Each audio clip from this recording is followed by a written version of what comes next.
so here's some court rulings where people would say that they argued that this violates the Fourth Amendment, and it's Landry versus Attorney General, 1999. So here it says, establishment of the DNA database is considered a deterrent to recidivism on the part of the convicted persons, and therefore it's suspicionless blood testing and is justified because it serves a special need beyond normal law enforcement.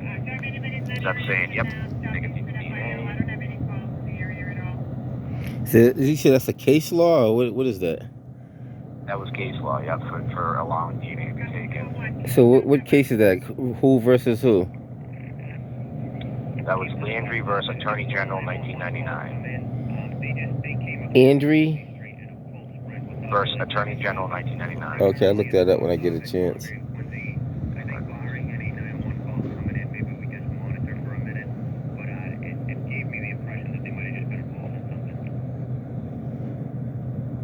Like I said, I don't know the whole legality of it, but it's like, here you go. So when the law first started in 1997, you had 90 days to provide, okay? And the law has changed now, so you got to do it within 90 days. But now you have to do it forthwith. You have to do it right away. So this person argued here that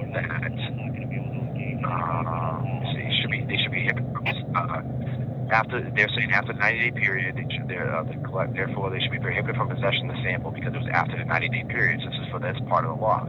So the court is determining that the word "shall" used in the law must be construed as permissive rather than mandatory, as to disallow collection of the sample in the 90 days period would hinder creation of the DNA database. Therefore, the defendants are not precluded from taking a DNA sample.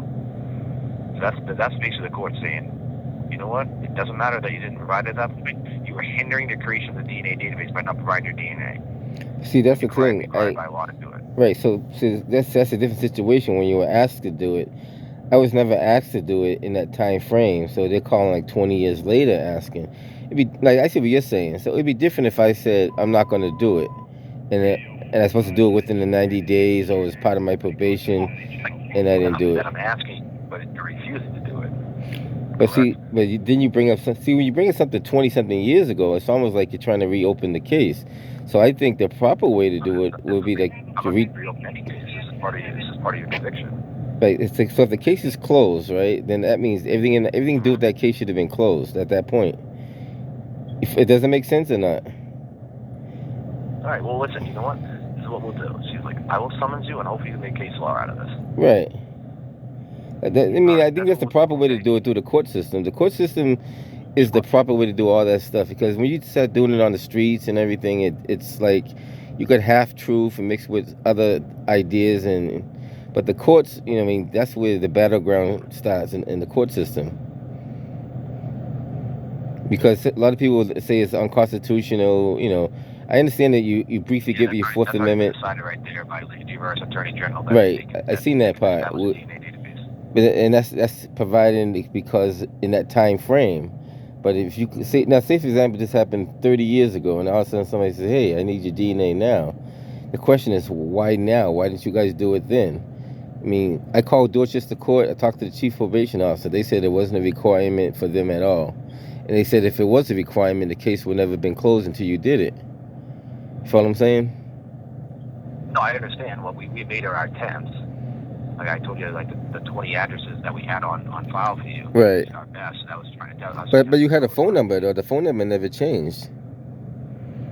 Well, that's the number we put in there. I don't know what the date is. So how do you get this phone number? Because my number never changed in over 50 years. All right. Well, yeah. So we'll do that. We're gonna handle it in the courts now, okay? Right. And I think that's the proper way to do it too. All right. That sounds good. All right. All right. Hey, what's your name again? Wow. All right. Yeah, he called me back again from a number that he says works that doesn't. We'll figure it out. Catch you guys in the next one.